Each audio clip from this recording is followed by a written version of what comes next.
Welcome to the podcast, Amazing Tales from Off and On Connecticut's Beaten Path. I'm your host, Mike Allen. Well, they call it the Old Woodbury Path. It was a critical lifeline for the earliest settlers of western Connecticut. This 21-mile path gave those settlers the only possible way to get their crops to market by connecting all the inland farms in the 1600s to the most vital port in western Connecticut at that time, the port of Derby. Now, without this path, they may not have survived and those settlers may not have prospered. All this was 350 years ago, and the very existence of the path, not to mention its route, was nearly lost to history. But thanks to our guest today, Pete Raza, we actually know quite a bit about the path. He's a local historian from Seymour who spent much of the last 10 years of his life piecing together details of this nearly lost forever path. It's simply a great story, and Pete will be along in just a moment to tell us all about it. Amazing Tales from Off and On Connecticut's Beaten Path is brought to you by our sponsor, Yale New Haven Health. When people need the best quality health care, there's a reason they turn to Yale New Haven Health. In 1826, Yale New Haven Hospital became Connecticut's very first hospital. They were the first hospital in the U.S. to use chemotherapy. Yale New Haven was the first to introduce insulin pumps for diabetic patients, and they introduced the world's first intensive care unit for newborns. For more information about Yale New Haven Health, visit ynhhs.org. That's ynhhs.org. Regular listeners to Amazing Tales CT just might remember the episode we did on something called the Old Connecticut Path. It's a roughly 100-mile-long path, and it connects Cambridge in Massachusetts to Hartford.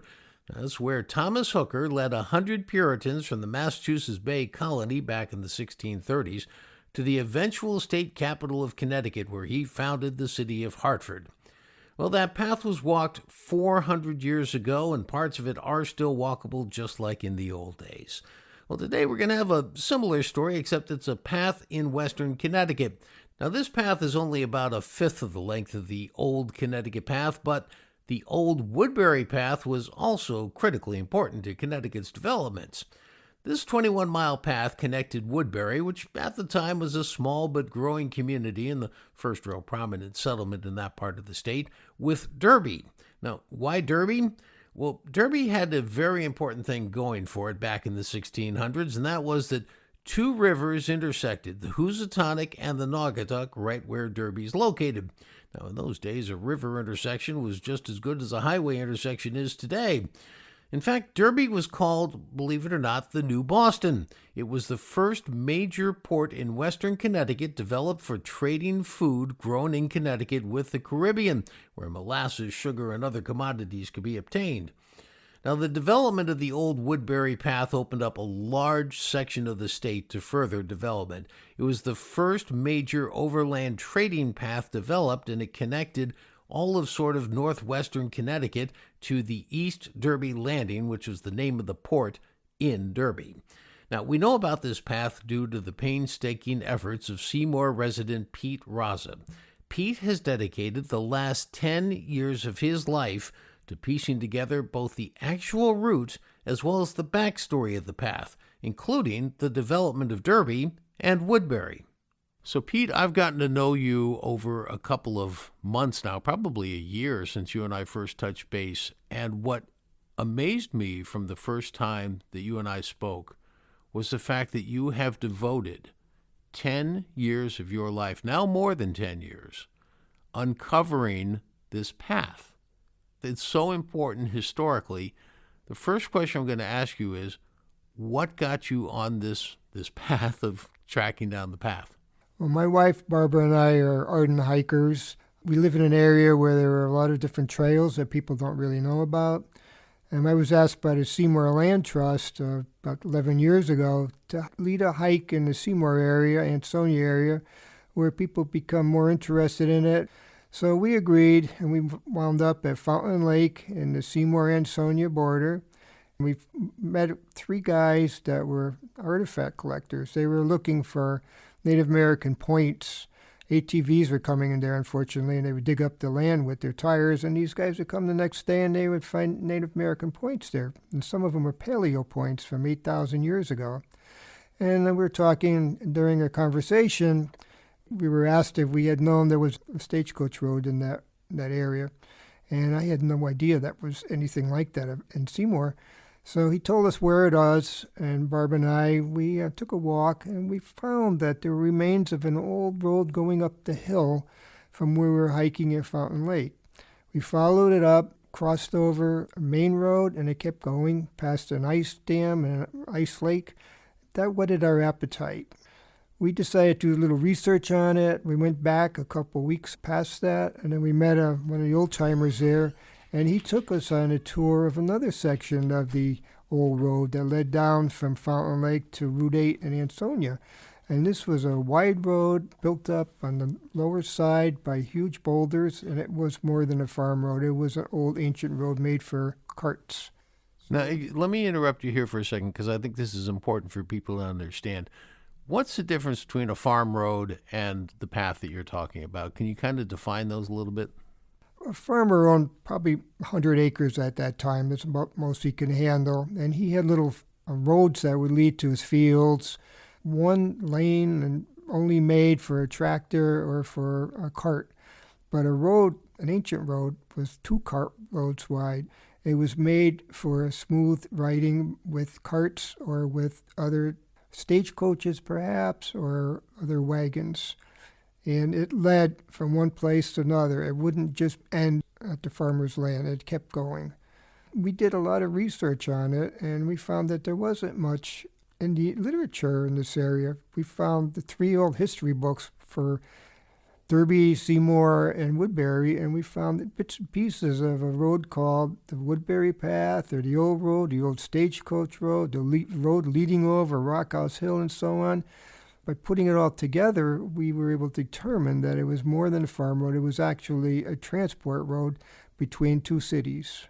And what you found out was it was a historic 350-year-old road. And the significance of this, and this is what amazed me the first time I talked to you about this story, was when you said, Derby was at one time called the New Boston because they had so many plans to build up this port. I'd never heard this story, and I'm going to hazard a guess that most of the people in the audience haven't heard this story either. So let's talk about this. Back in the day when we had Native American hiking paths and we had rivers, before the turnpikes got built, the dirt turnpikes got built, you can imagine a sailboat going up the Housatonic River. And once they made it 12 miles up, they'd see this gigantic other river, the Naugatuck, coming into it. And right at that point is what today we call Derby, and this is where it all built up. Can you take the story from there? What happened with Derby? How did it develop, and why did it become such a thing? Well, the Dutch were the first to explore the area, and then eventually they were moved out by the English from New Haven. And that was an important point of the confluence between the Naugatuck and Housatonic rivers. It was a trading area, and Native Americans have been there for at least 8,000 years. So they developed many paths that weren't available for the English to know about until they got there. There was a lot of natural resources. They were able to grow crops there. And as the years went by, Derby added more and more farms, more and more people. They were able to have excess product. So they needed more than just the crops they were growing there. They needed to get material from Europe or from West Indies, such as molasses or rum or cotton. They built the seaport on East Derby called East Derby Landing. And they were able to build ships, sloops, and schooners that were able to transverse the Housatonic River and 12 miles back to Long Island Sound. And they became experts. They became farmer sailors. Go to the West Indies and bring back the goods that the farmers needed. It got to be very profitable, and eventually East Derby was starting to be called the New Boston. It was competing with the Boston and New York harbors, whereas New Haven and Bridgeport were still a little bit behind the times. And then you get people who are starting to want to settle the inland part of what we would call Western Connecticut, sort of New Haven County, Litchfield County. and the state legislature was happy to have more development occur there too. And so finally, 15 guys and their families from Stratford, they got the approval from the state to go up to present-day Woodbury and start something. So this is where I think it's hysterical, because they said you go up the river, you take a right on the Pomperaug River. It's sort of like road directions today, except they were with rivers.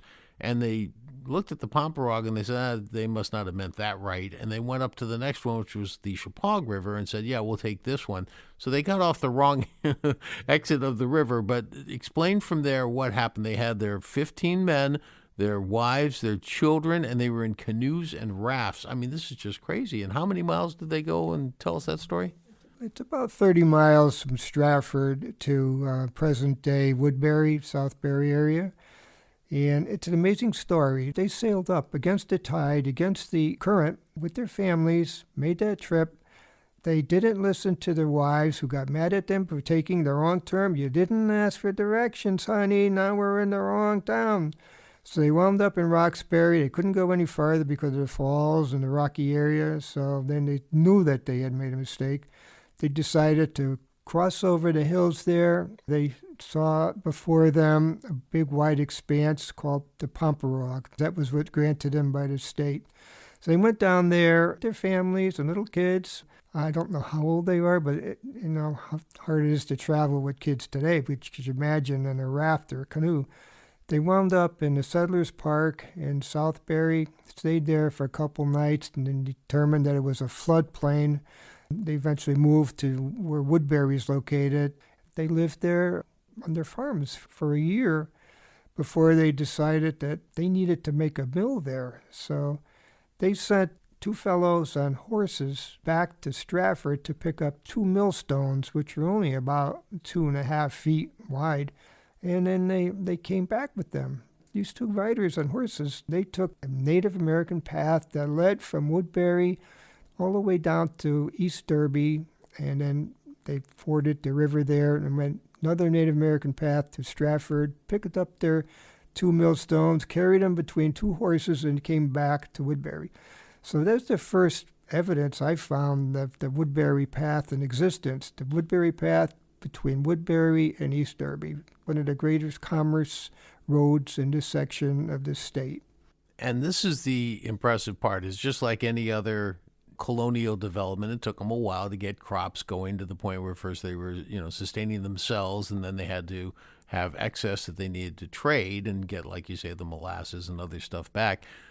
So this started to happen more and more. So Woodbury was developed and towns around it. So you had, say, Waterbury and Oxford and Southbury and Litchfield, all these areas, people living in those regions, bringing all this stuff to Woodbury, and they needed to have a better overland transport route to this East Derby landing to get their stuff out into a place where they could trade it with somebody else who could give them molasses, right?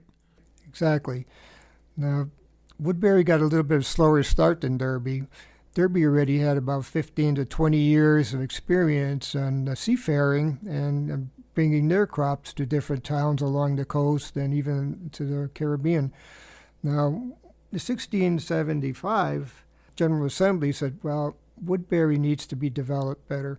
So they need to build a road, a formal road between Woodbury and Derby. And they would have to include a ferryman to cross the Naugatuck River, and so that the food could be brought down to the East Derby landing.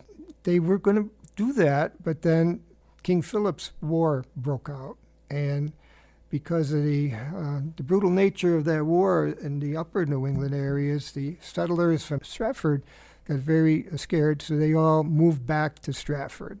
So the plans for this new road and the ferry were put on hold for 3 years until the war was over.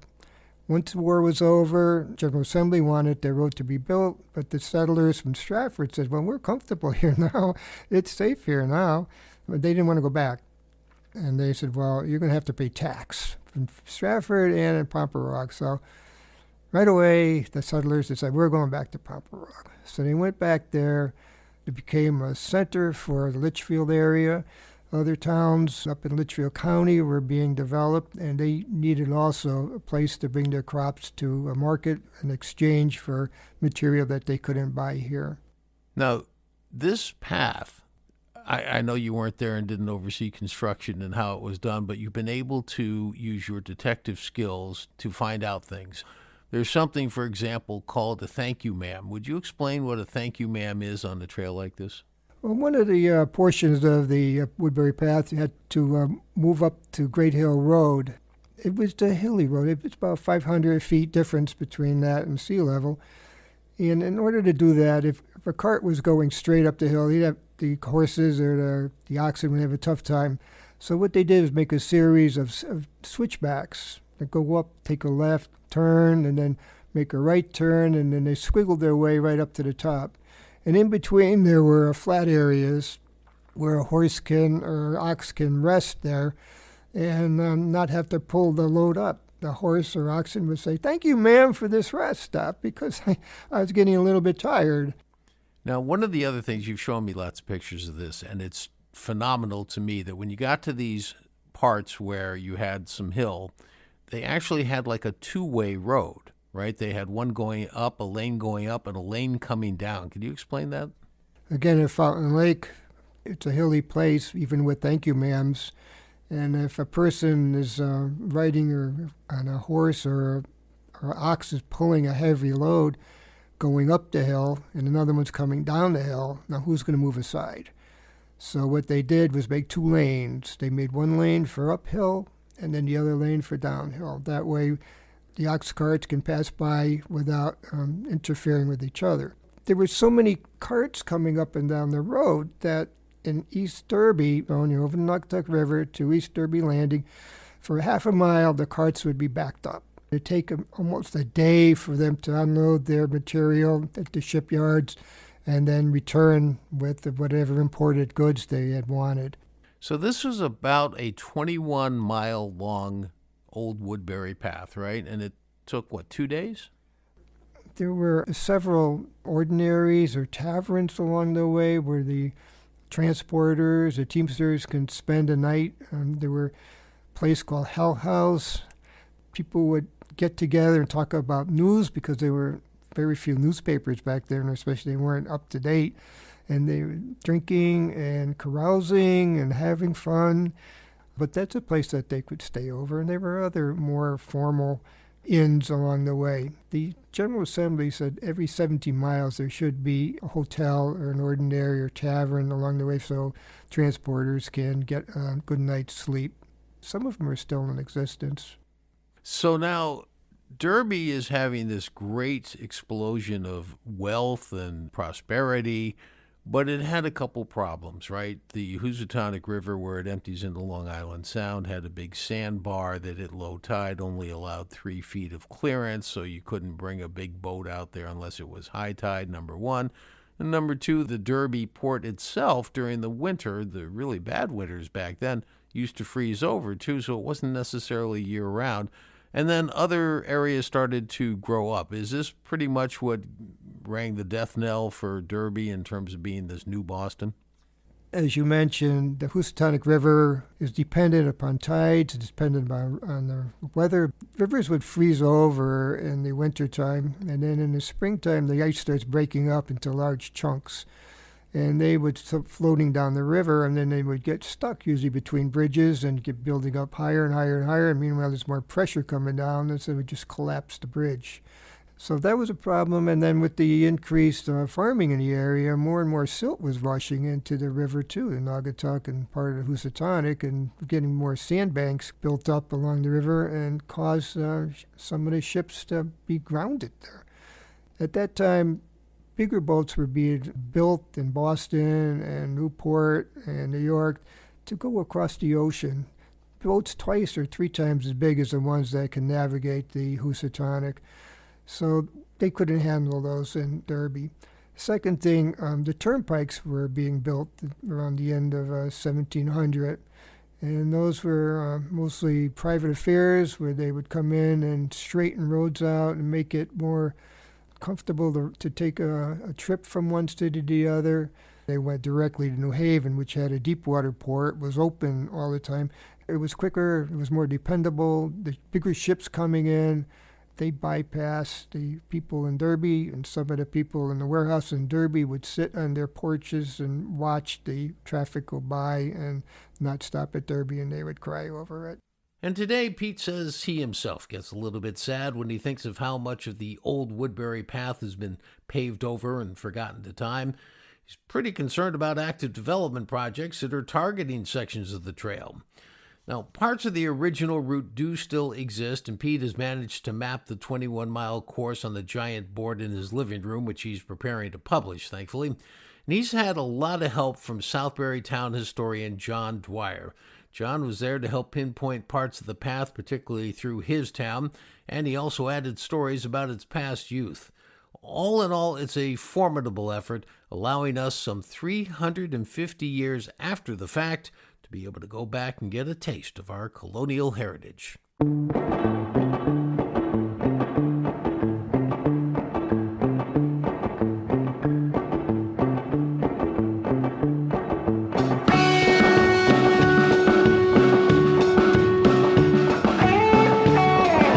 Well, that wraps up this episode of Amazing Tales from Off and On Connecticut's Beaten Path. Eventually, the railroads came in, and their tracks were laid right over the East Derby landing site, right where it once proudly stood as Western Connecticut's new Boston Harbor. Believe it or not, though, steamships continued to service the Housatonic River until the 1920s, and get this, a person in Litchfield could take a stagecoach to Derby, hop aboard a steamship and go to New York City, all for just $2.50. I want to thank our guest for today's program, Pete Rozum, and his wife Barb, who not only supports all of her husband's research, but she drove Pete and I up and down much of the path during my recent visits. Amazing Tales from Off and On Connecticut's Beaten Path is a production of True North Associates, LLC. This is Mike Allen. Be safe, and please stay healthy.